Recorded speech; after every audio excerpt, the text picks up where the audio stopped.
Thank you, Mr. Speaker. Mr. Speaker, in 1 week, on June 1st, the country and the world is going to witness something that we have never seen before. There will be an office in the United States Treasury, less than a mile from here, in which a group of people will decide, are we going to pay the soldier deployed in Syria to combat ISIS, or are we going to send out Social Security checks? Are we going to pay air traffic controllers, or are we going to support the Medicare program that provides health care for retirees? That's tragedy in and of itself. But the world is going to see something it has never seen before. It's going to see that the United States is no longer trustworthy, that we don't pay our bills, that we don't abide by the obligations that we freely took in this chamber.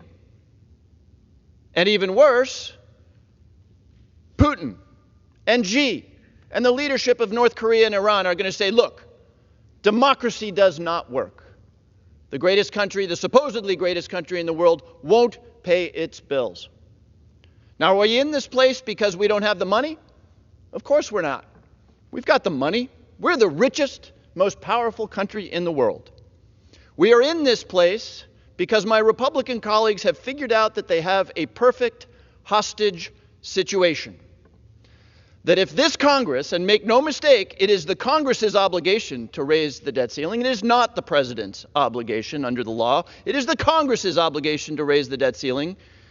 They understand that if we don't raise the debt ceiling, catastrophe ensues. And so they have a list of ransom demands. And we saw it because it passed in this House 2 weeks ago. It would require veterans with mental illness to work in order to receive food stamps. It would reverse the historic measures that the Congress took to turn around the tragedy of climate change. We know what the ransom demands are. Now, I happen to disagree with those ransom demands, and we have a mechanism by which the Republican majority could pass those. Anybody who ever watched Schoolhouse Rock knows what that mechanism is. You pass it in the House, you pass it in the Senate, the president signs it, and you get your way. But of course they can't get their way because they understand that that list of ransom demands is deeply, deeply unpopular with the American people. So instead, they're saying, unless you do this stuff, Mr. President, Mr.